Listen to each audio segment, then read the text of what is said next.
Hello friends, पारस classes में आप सभी का बहुत बहुत स्वागत है। तो आज हम लोग डिस्कस करने वाले हैं 2018 का यूपी टेट का पेपर हम लोग यहाँ डिस्कस करने वाले हैं। ठीक है, तो डेफिनेटली आज की वीडियो भी आपके लिए बहुत ही हेल्पफुल, बहुत ही इंपॉर्टेंट होगी। अगर सेशन आपको पसंद आए तो वीडियो को लाइक करना, शेयर करना, और चैनल को अगर फर्स्ट टाइम देख रहे हैं या चैनल सब्सक्राइब नहीं किया है तो चैनल को सब्सक्राइब करके बेल आइकन जरूर प्रेस करना, जिससे कि टाइम पर आपको नोटिफिकेशन मिलता रहे। ठीक है, चलिए स्टार्ट करेंगे। हमारा आज का सबसे पहला जो हम लोग यहाँ संस्कृत जो विषय है उसके पूरे हम लोग 30 क्वेश्चन यहाँ डिस्कस करने वाले हैं। जो हमारा 2018 का पेपर है वहाँ डिटेल डिस्कशन के साथ हम लोग यहाँ डिस्कस करेंगे। चलिए शुरू करते हैं। पहला क्वेश्चन देखेंगे, डा का उच्चारण स्थान है। तो देखिए संस्कृत में आपको एक टॉपिक दिया है उच्चारण स्थान।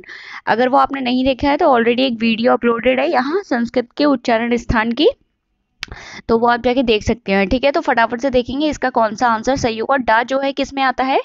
टा वर्ग में आता है। ठीक है, किस वर्ग का ये वर्ण है? टा वर्ग का है। और अगर आप इसका सूत्र देखेंगे तो क्या है? सूत्र है आपका ऋटुर षणाम मूर्धा। क्या है?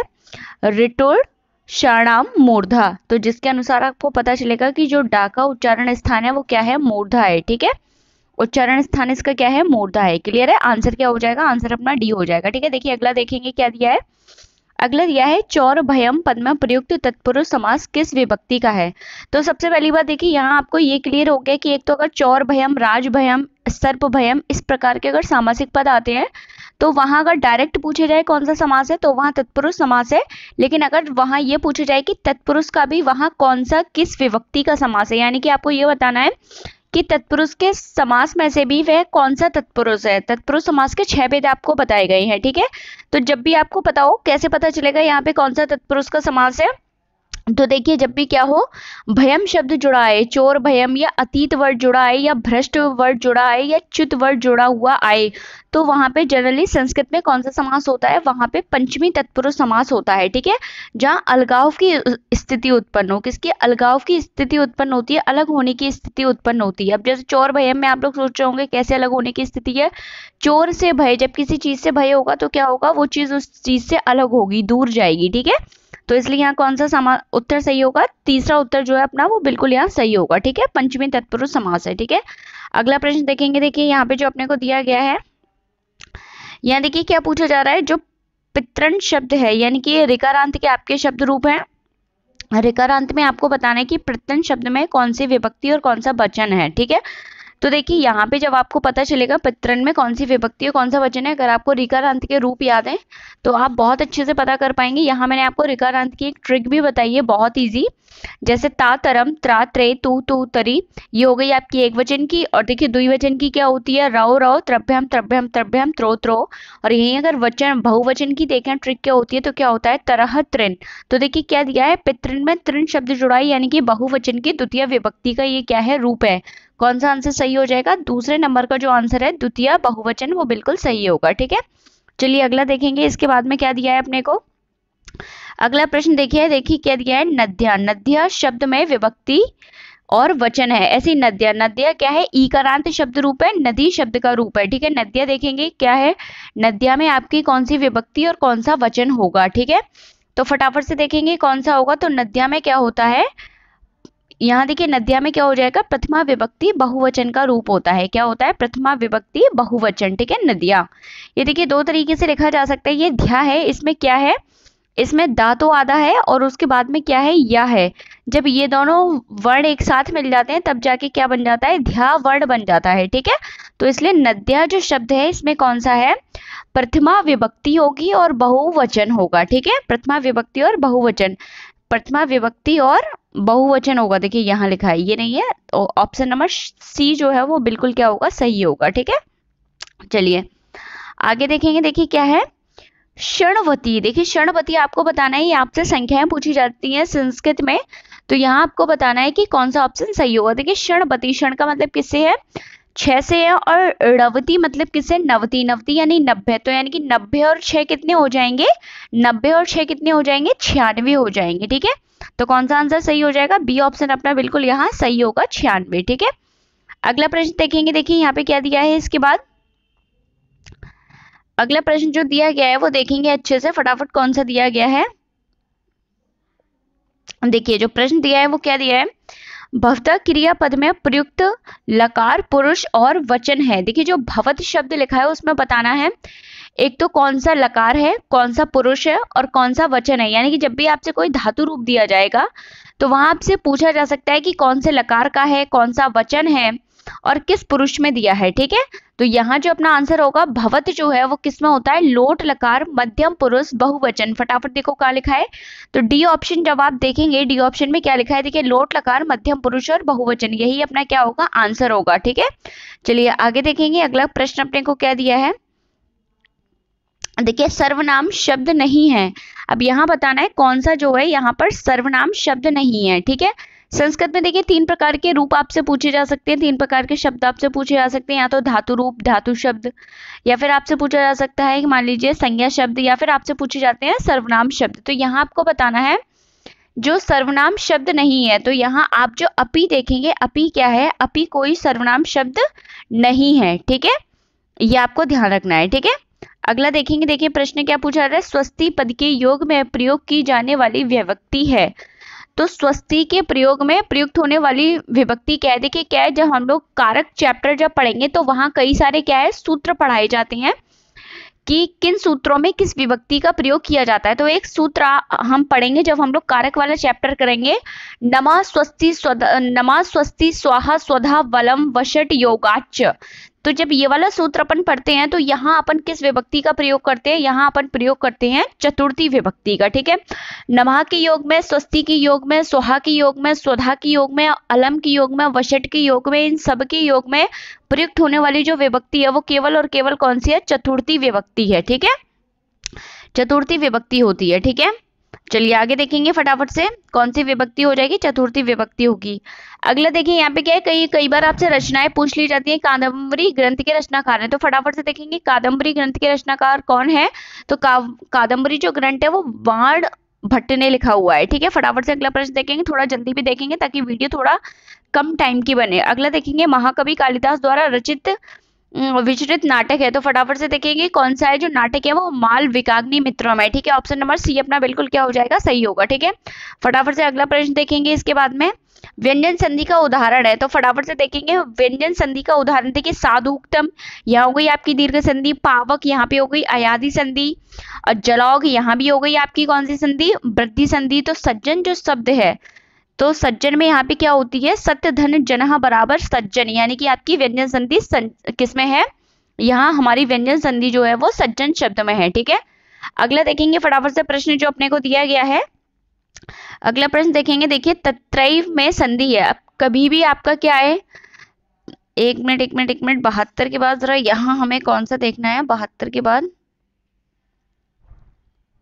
72 हो गया, सॉरी 71 के बाद अपने को अब 72 देखना है। ठीक है, हाँ ये देखेंगे, उत्तम पुरुष से संबंधित सर्वनाम शब्द है। तो उत्तम पुरुष से संबंधित जो सर्वनाम शब्द है वो कौन सा है, वयम है। देखिए क्या है, वयम। कैसी है वयम, तो देखिए जब एक क्या होती है, एक सर्वनाम शब्दों की क्या बनाई जाती है, एक टेबल बनाई जाती है। ठीक है, जिसमें हम लोग क्या पढ़ते हैं, जैसे सा तऊ ते, अगर लड़का है तो सा तऊ ते आता है, लड़की होती है तो सा ते और तहा आ जाता है।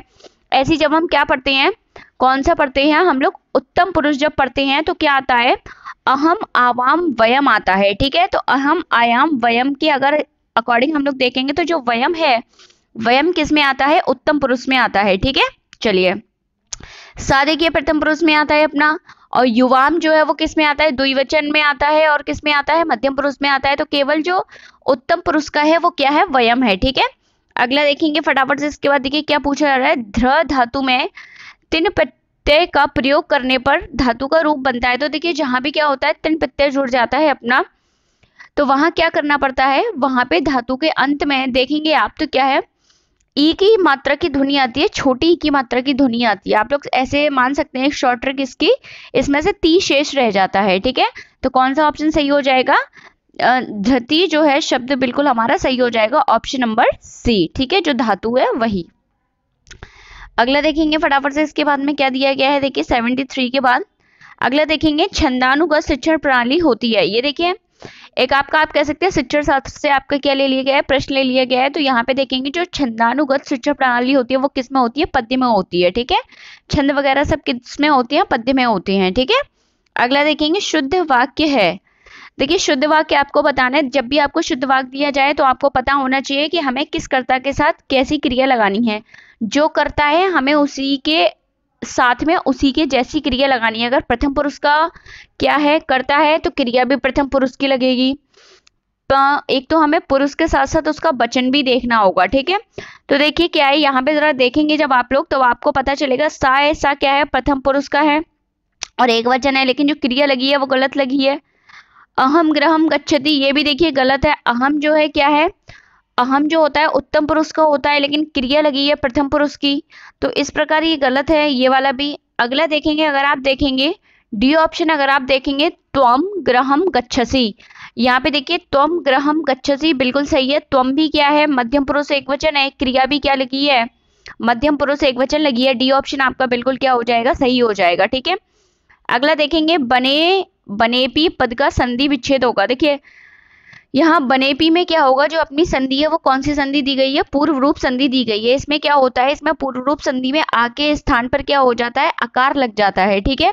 और संधि में कोई परिवर्तन नहीं होता, संधि अपने पूर्व रूप में ही रहती है, तो इसलिए इसे हम कहते हैं पूर्व रूप संधि, ठीक है। अगला देखेंगे फटाफट से, देखिए नीति मार्ग के न परिलयंती, यहाँ पे देखेंगे फटाफट से ये क्या पूछा जा रहा है हमसे। इसमें आपको बताना है, एक ये छंद विशेष है, छंद विशेष की एक लाइन है, तो यार नीति मार्ग का केला, नीति मार्ग का मतलब सही मार्ग का प्रयोग कौन नहीं करते हैं, तो जो नीति मार्ग का कुलीना, कुलीन जो लोग हैं वो नहीं करते हैं, पालन नहीं करते हैं नीति मार्ग का, ठीक है। अगला देखेंगे 77 के बाद जो अपना दिया गया है, अगला अब देखेंगे फटाफट से 78 नंबर पे जो अपना प्रश्न दिया गया है। देखिए तत्रैव में संधि है, तो जितनी भी आपकी संधियां हैं, तथैव, ममैव, दैदैव, सदैव, तो इन सब में आपकी क्या होती है, वृद्धि संधि होती है। आप इसको ऐसे भी समझ सकते हैं, जब भी आपको ऐसे ये चश्मे वाली मात्राएं नजर आए, कौन सी वाली मात्राएं नजर आए आपको, ये चश्मे वाली मात्राएं नजर आए, वहां पे क्या होती है, वृद्धि संधि होती है, क्योंकि जो चश्मा ज्यादातर लगाते हैं वो कैसे लोग लगाते हैं, वृद्ध लोग लगाते हैं, तो वहीं से जो हमारी संधि बनी है वो वृद्धि संधि बन गई, ठीक है। तो ध्यान रखना यहाँ वृद्धि संधि है। संस्कृत में अयोगवाह वर्णों की संख्या कितनी है, तो अयोगवाह जो वर्णों की संख्या है वो कितनी है, 4 संख्या है इनकी, ठीक है। कौन कौन से 4 हैं, सबसे पहला है अनुस्वार, विसर्ग, फिर क्या है आपका जिव्या मूल्य और उपदमानीय, इस प्रकार आपकी इनकी संख्या है कितनी है, 4 है, ठीक है। अगला देखेंगे अनुरूपम में समास है, तो देखिए जब भी किसी सामासिक पद के शुरू में क्या लगा आ जाए, उपसर्ग लगा आ जाए, तो संस्कृत के 22 उपसर्ग हैं, उसकी भी मैंने आपको बहुत अच्छी ट्रिक बताई है पान देसी करके, तो वहां आप मौखिक रूप से 22 के 22 उपसर्ग याद कर सकते हैं, ठीक है, पान देसी से। तो यहाँ क्या है, उपसर्ग लगाया, और जब भी किसी सामासिक पद के शुरू में ही उपसर्ग लगाता है उसे हम क्या कहते हैं, उसे हम कहते हैं अव्ययीभाव समास, हम उसे कहते हैं, ठीक है। तो कौन सा सी ऑप्शन अपना बिल्कुल सही होगा, कौन स्वर हिरस्व नहीं होता। अब फटाफट से देखना है, संस्कृत व्याकरण में 5 आपके हिरस्व स्वर हैं, ठीक है, 5 हिरस्व स्वर हैं, कौन कौन से हैं जरा देखेंगे फटाफट से। वैसे देखिए जो आपका 81 क्वेश्चन है उसमें आपको बताना है जो हिरस्व नहीं है, एक तो इसमें हो सकता है मिसप्रिंट भी हो गई है, आपको जो यहाँ आपका एक छोटा ऊ आना चाहिए, ठीक है, बड़ा ऊ लिख गया है वैसे, तो जो हिरस्व नहीं है वो ओ हिरस्व नहीं है बिल्कुल भी, ठीक है।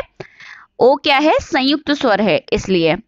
अगला देखेंगे फटाफट से, मैंने आपको माहेश्वर सूत्र वाला चैप्टर बहुत ही डिटेल से कराया, अगर आप वो देख लेते हैं सारी वीडियो तो आपका एक भी क्वेश्चन बिल्कुल भी बाहर नहीं जाएगा, डेफिनेटली सारे क्वेश्चन आपको वहीं से मिलेंगे। अगला क्वेश्चन देखेंगे, देखिए संयुक्त अप्रधाने सूत्र किस विभक्ति का बोधक है, तो संयुक्त अप्रधाने सूत्र किस विभक्ति का बोधक है, संयुक्त अप्रधाने, फटाफट से बताएंगे अगर आपको पता है, तो तृतीय विभक्ति का बोधक होता है, ठीक है। जहां क्या किया जाए, जहां से का प्रयोग किसी साधन के रूप में या माध्यम के रूप में किया जाए, वहां संयुक्त या प्रधान्य सूत्र का क्या होता है, वहां संयुक्त या प्रधान्य सूत्र की निष्पत्ति होती है, तो इसलिए यहाँ पे तृतीय विभक्ति का प्रयोग होता है, ठीक है। अगला देखेंगे फटाफट से, अगला क्या दिया है, बालका वपी, अगला देखेंगे फटाफट से, बालका वपी शब्द का संधि विच्छेद होगा। देखिए बालका वपी, थोड़ा सा ध्यान से देखेंगे तो यहाँ पे क्या हो रही है, बालका आव की आवृत्ति हो रही है, किसकी, आव की, और जब भी आव की आवृत्ति होती है तो किस में होती है, अयादी संधि में होती है, और आव कब आता है, जब बड़े ओ की मात्रा आई हो, तो बड़े ओ की मात्रा फटाफट से देख लो किसमें है, पहले ही वाले में है, ऑप्शन नंबर ए बिल्कुल सही होगा, ठीक है। अगला देखेंगे, बगुले को संस्कृत में क्या कहते हैं, तो बगुले को क्या कहा जाता है, सबको पता होना चाहिए, बगुले को संस्कृत में कहते हैं बकाह कहा जाता है, ठीक है। अपना बी ऑप्शन बिल्कुल यहाँ सही है, ठीक है। आगे देखेंगे फटाफट से, हरिये कुदयति में हरिये में कौन सा कारक है? देखिए हरिये क्रुदयति, हरिये जो विभक्ति, अगर आप थोड़ा सा भी अगर आपने शब्द रूपों पे ध्यान दिया है तो हरिये में क्या लगी है? चतुर्थी विभक्ति लगी हुई है। चतुर्थी विभक्ति एक वचन लगा हुआ है और चतुर्थी विभक्ति जब भी होती है तो कौन सा होता है? संप्रदान कारक होता है। वहां पे क्या होता है? संप्रदान कारक होता है। ठीक है, कौन सा कारक होगा? संप्रदान कारक होगा। आगे देखेंगे 85 के बाद अगला प्रश्न देखेंगे हम लोग। यहाँ पे जो 86 नंबर का अपने को दिया गया है फटाफट से देखेंगे। अश्मत शब्द की षष्ठी विभक्ति और बहुवचन रूप क्या होगा? तो ये अश्मत युष्मत जो है वो आपके क्या है? सर्वनाम शब्द रूप में। इनका जो पूछा जा रहा है कि षष्ठी विभक्ति और बहुवचन बताना है तो क्या होगा? नहा होता है। ठीक है, ऑप्शन नंबर बी बिल्कुल सही होगा। अश्मत उश्मत बहुत इंपॉर्टेंट है, इनके रूप आप बहुत अच्छे से याद करके रखेंगे। ठीक है, रमा यानी कि आकारांत स्त्रीलिंग का रूप है। आपसे क्या पूछा जा रहा है? चतुर्थी विभक्ति एक वचन पूछा जा रहा है। ठीक है, क्या पूछा जा रहा है? चतुर्थी विभक्ति एक वचन। ठीक है, तो फटाफट से बताना है क्या होता है? शब्द माँ या ये या याम। ठीक है, क्या है इसकी शॉर्ट ट्रिक? शब्द माँ या यई। देखिए चतुर्थी पे क्या आ रहा है?